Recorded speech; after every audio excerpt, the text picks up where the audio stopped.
Ako si Milan, malakas mag-trip. Kaya tara, mag-trip tayo. Let's go! Isa na namang araw na puro responde ang mangyayari sa atin dito. Isang labasan lang pero tatlong responde naganap sa atin dito. Ito yung unang responde natin sa Matang Tubig, Tondo, Manila. Pag tutuli naman natin, ito medyo malayo na pwestohan natin dahil di tayo makakanan doon sa may unang kanto na nilikuan namin. Balibay na daanan natin. Pero okay lang naman di pumwesto rito dahil ito likod to na pwestohan natin. Medyo malayo-layo nga lang talaga kung maglalatag tayo. Nakita nyo naman kung gaano kalayo nilakad ng kasamaan natin dito. Pag silip naman dito sa likod, ito inabol ko yung mga kasamahan ko rito. Gawa nga ng sinabi ni Bandong dito, maglalatag daw sila. Nandiyan hatag si Bandong, kaya ang dato namin. Ano yun? Si RB? Si RB, gano'n siya, kaya nalang makakulungot sa ano. Hindi, siya na lang. Hintay Bandong na lang din yun. Oo nga.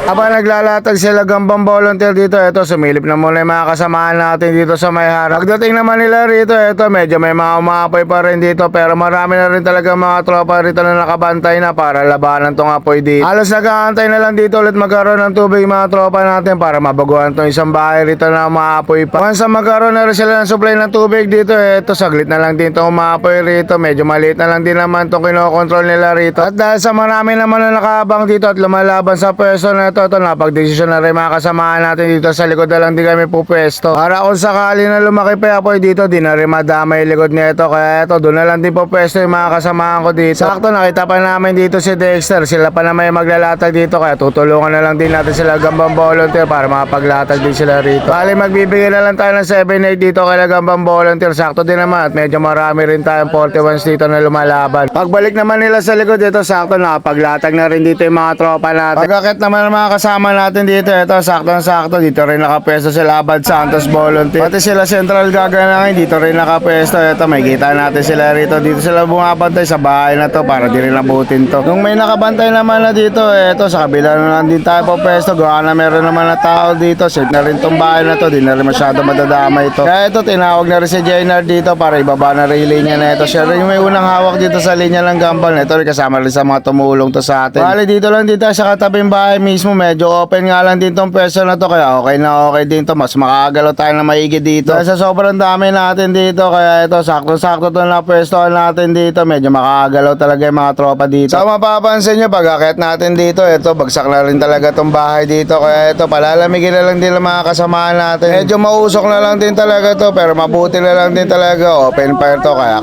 kaya pwestohan ng mga tropa to. Bali bababara na lang dito hanggang sa maging okay tong pwesto na to. Yung mga oras ito sumabay na rin dito isa may Binondo, bigla may pumutok na alarma din doon at positive alarm agad yung pinakol neto. At sa medyo nakabungad din yung mga pwesto namin dito at di rin kami talaga makakatras agad, kaya eto tumulong na lang din kami dito sa pagbaba. Bali bababa na lang din talaga ng gusto to hanggang sa maging okay to, hanggang sa mawala yung usok ng maangat dito. Makikita nyo maya lang din mawawala na yan. Noong naubusan na yung tubig, eto umatras na muna yung mga kasamahan natin dito dahil wala na rin naman na dumarating na tubig na ito mga oras at mga ilang minuto pa ito, kontrolado na yung sunog dito, wala na rin halos usok na lumalabas dito, kaya okay na rin to. Ito nagpulot na rin mga tropa dito. Siyempre di rin natin pababayaan yung mga tropang gambal natin sa pagliligpit ng linya, medyo marami to, kaya tumulong na rin kami sa pagliligpit. After naman na maligpit, mabilis ang ligpitan lang yung ginawa natin to dahil responder na rin tayo sa may Binondo. Bago kami umalis dito sa may unang responder namin, umabot na sa second na rin sunog dito sa may Binondo. Medyo bumabad lang din talaga tayo sa unang responder natin, kaya pagdating natin sa may Binondo halos okay na rin talaga yung sunog dito. Sakto naman pag tutry natin sa may Binondo, ito pumutok na rin na positive alarm sa may Tondo, kaya ito responde na rin agad tayo. Pag tutry naman natin, agad na rin bumaba yung mga tropa natin para makapag-size up. Ito sakto matras yung isang tanker dito, kaya makakaabante rin tayo. At dahil sa medyo masigipin daan dito, kaya yung mga pumper lang yung kasya dito, kaya yung mga tanker hanggang sa kanto lang din talaga. Sakto naman ito, nakapag-size up na rin dito si OG, kaya sinabi na rin niya kay Noklo kung ilan niya ibababang linya rito at saan tayo makakabutas. Mabuti na lang din talaga may available na butas dito kay Lamagino, kaya doon na lang din tayo bubutas na ito. Pagpasok naman sa bahay ng mga tropa natin, ito kasama pa rin natin dito sila Central Gagalangin, sila rin yung kasama natin noong una dito, sila pa rin may kita natin. Ito pagpasok ni Noki dito sa may bungad, medyo bukas pa yung kuryente kaya nag-ground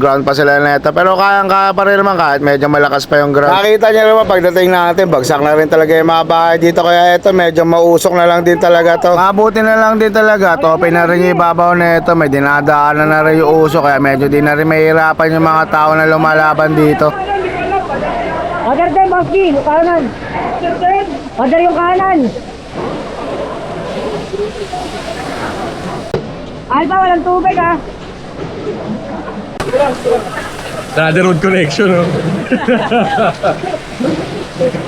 Buti labas. Labas.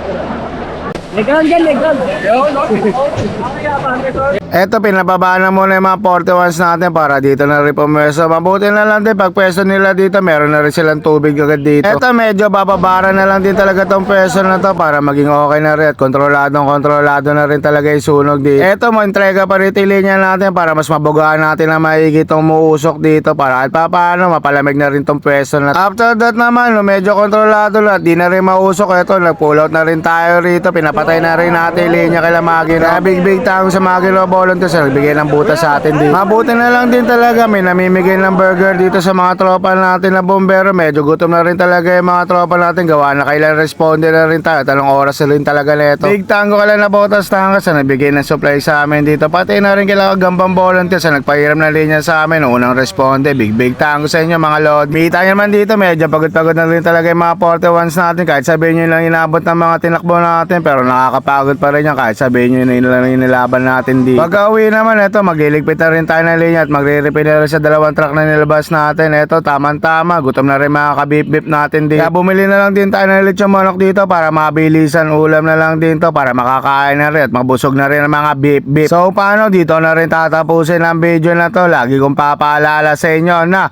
10-0, keep safe everyone.